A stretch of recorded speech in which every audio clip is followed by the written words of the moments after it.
எப்பயாலும் பாப்பாமார் அவங்களுக்கு உடுப்பெடுக்க கடகடையா ஏறி இறங்கி துவைச்சு திரிஞ்சிருக்கிறாங்களா? கொஞ்சம் சிந்திச்சு பாருங்க. உங்க பாப்பாவை கற்பனை பண்ணி பாருங்க. உங்களுக்கு உடுப்பெடுக்க 9 கடை ஏறுவார். அவருக்கு பேமெண்ட்ல ஒரு சேட்டை வேண்டிட்டு வந்துடுவார். அவரை பத்தி யோசிக்கிறதே இல்லை.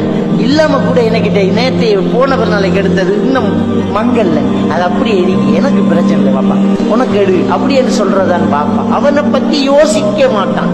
அவன் தான் நம்முடைய தகப்பன். அவன் எப்பவுமே உங்களுக்கு வில்லனா தெரிஞ்சாலும் அவன் தான் உங்களுக்கு நண்பன். அந்த வாப்பா தான் உங்களை எப்பவுமே மனசுல தலையில சுமந்துகிட்டு இருக்கிறவன், உங்களை பற்றி சதா சிந்திச்சுக்கிட்டே இருக்கிறவன். அவர்கிட்ட நெருங்கி பழகுங்க. பாப்பா கிட்ட உங்களை மனசுல இருக்கிற குறைய சொல்லுங்க. பாப்பாவோடு பக்கத்துல போய் இருந்து பாருங்க. பாப்பாவோட கையை பிடிச்சிட்டு போங்க. பாப்பாவோட ஜும்மாவுக்கு நேரத்துல போய் பாப்பா பக்கத்துல இருந்து பாருங்க. பாப்பாவோட முகத்தை கொஞ்சம் பாருங்க. பாப்பாவோட கொஞ்சம் பேசுங்க. மனசுல இருக்கிற பாரத்தை பாப்பா கிட்ட சொல்லி பாருங்க. பாப்பாவோட கையை பிடிச்சு பாருங்க. பாப்பாவோட தோல்ல சாஞ்சு பாருங்க. அதை போல ஒரு அழகான ஒரு நட்பு வாழ்க்கையில் உங்களுக்கு கிடைக்காது. மரணிச்சால் தான் நமக்கு அதனுடைய அர்த்தம் புரியும்.